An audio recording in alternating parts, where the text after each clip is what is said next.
Thank you for coming to watch the EV Universe video on the Mercedes-Benz AMG EQE SUV by Voelk. If you're looking for your own EQE SUV, come to evuniverse.com for listings, or maybe you already own your own EQE and are looking for some parts and accessories, and we've got you covered there too. EV Universe is your one-stop shop for all things related to the electric vehicle. Thank you and enjoy. Mercedes has another electric vehicle out, the EQE SUV. I'm Tom Voelk for EV Universe, and I'm driving the AMG version, high performance. Electrification works exceptionally well for luxury vehicles since they're all about power, refinement, and a hushed cabin. It's no spoiler that this particular vehicle has all that, and more. Let's go over the EQE SUV grade walk, keeping in mind that these are base prices without any options. You're going to want some of those for the full Mercedes experience, right? The 350 Plus, which is rear drive, starts at $79,000. Dual motor 4MATIC all-wheel drive adds, anyone? Nothing to the price. Interesting. For more performance, you're going to want the EQE 500. It gets a more powerful dual-motor all-wheel drive system. And for full-on go power, you're going to want what I'm driving, the AMG version. It starts at $110,000, as seen here on your screen, $127,000. So, AMG or OMG, you decide. The emerald green metallic paint costs nothing. It's gorgeous. Mercedes is leaving money on the table by not upselling it. For now, the MBUX Hyperscreen is not available on other EQE SUV models. In addition to offering up a Captain Christopher Pike ambiance, it allows your co-pilot to be useful, Uhura or Spock if you're lucky. It's wildly configurable. If you can't find a look you like, that's on you. And there are energizing graphics and tones. Here's one of them.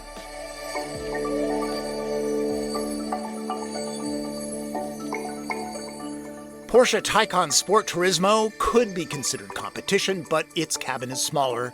Until details on Cadillac Lyriq V drop, I see primary rivals as BMW iX M60 and Tesla Model X Plaid.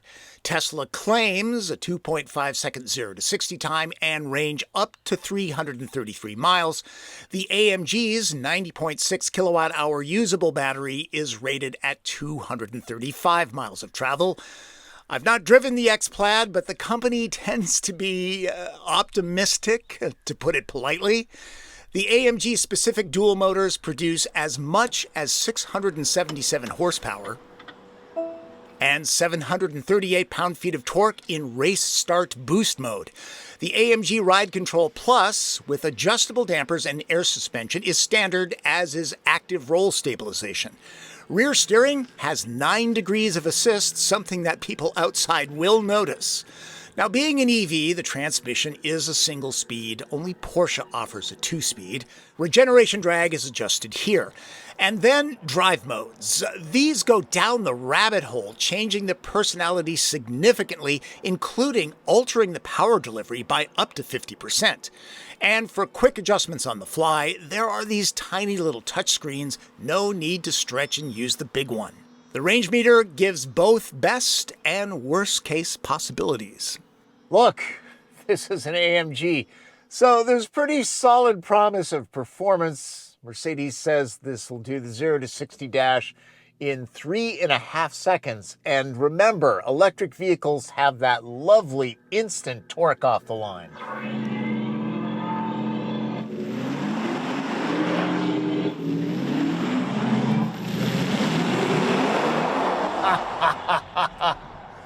That is just loads of fun. Mercedes says top speed is 149 miles an hour. Not checked by me. The thrust is addictive. Only you can decide if the lack of engine growl is a deal breaker. And a reminder that this is one kindergartner shy of 3 tons when it comes to weight, but it moves like a college sprinter. I'm going to see if you can hear the performance tones. Listen carefully. I'm putting it into Sport Plus. Not bad. Kind of subtle. Certainly no twin-turbo V8. corners without roll. During panic braking, this heavyweight has little dive, and whatever's there is controlled. The low center of gravity sure helps when bending this hard into a turn. It's like an electrified SL on stilts.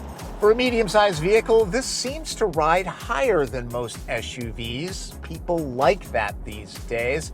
The heavy batteries in the floor give this a lower center of gravity, so it still corners very, very well.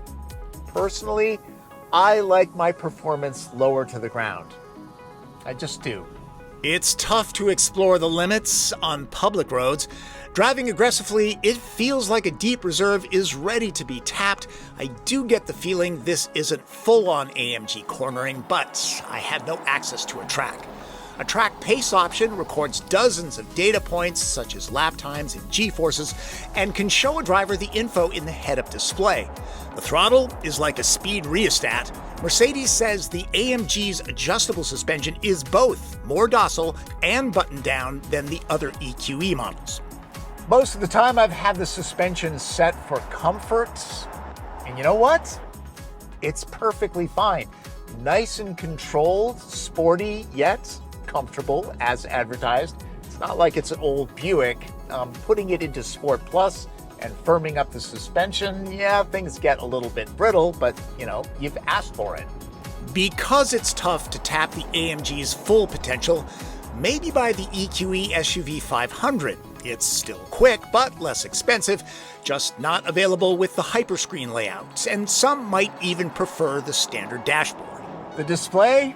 It's very dramatic. People love to look at it. It's a crowd pleaser. There is some reflection. It's not horrible. I highly recommend taking a look at it on your test drive. And it can be distracting at night, even though the Times Square vibe can be dimmed. Range is always the concern with EVs. Less powerful EQE models are EPA rated as high as 279 miles. The AMG, 235. Once I fully charged this up, the display said that I had 279 miles of range, which, is optimistic. The minimum was 167. Now, I've been having fun with this, and realistically, I'm seeing about 230 miles of range, which is not bad. This is a high-performance SUV. It's an AMG. And by effectively hitting the EPA range in the real world, Mercedes is honest with buyers. Other EV brands, not as much. As always, hard driving in cold temperatures will drop how far this will travel. With no recuperation dialed in, this thing will coast forever. I mean, forever. It's like the bearings are made out of pure Teflon. Dial in the regular recuperation, and it's like driving a regular gas-powered car. And then full recuperation, that is really aggressive. I mean, really aggressive. It's pretty dramatic. In fact, the most aggressive that I've experienced in an EV, one-pedal driving, is definitely a thing. The semi-autonomous driving tech is quite good. It can automatically initiate lane changes and pass slower vehicles on multi-lane highways without driver involvement. This is solid enough to make your long trips more relaxing and competes well with autopilot. I still find Super Cruise and Blue Cruise preferable. But this being an AMG, you're going to want to be an active driver. Eventually, this will need juicing. Do it at home, and a full fill will take about 10 hours using 240-volt level 2. On the road, the 90.6 kilowatt-hour pack soaks up electrons at a max rate of 170 kilowatts. The Navi system will optimize the route for charge stations when a destination is set, taking into consideration conditions like temperature, topography, and driving speed. It'll even precondition the pack for faster charging. Using the right charger, EQE can add around 100 miles in 15 minutes. The infrastructure is growing, but even as a fan of EVs, I'll advise that electric vehicles don't work for everyone right now, especially people in rural areas and those in apartment buildings. The person that buys one of these probably owns their own home, maybe a bunch of them. And I've said this time and time again, but it bears repeating. For the best EV experience, you really need to be able to charge where you sleep. There's some convenience because this just juices up while you slumber. There's no visiting gas stations, unless you need a Coke. Owners should get used to hearing wow and awesome when people see the Hyperscreen for the first time. Not that the EQE will be used for Lyft or Uber duty. It's made up of 12.3-inch driver and passenger displays and a 17.7-inch center screen under one big glass expanse. There is no frunk. In fact, the hood is sealed to the owner. This is where the wiper fluid is filled. Engineers reassign front cargo space here, where arguably it's more useful more often. Materials are rich and authentic. 64-color ambient lighting is delightful. There are hard buttons to go with all the touchscreens. The surround view camera system is especially impressive. It's as if there's a German drone flying around to offer up a better look.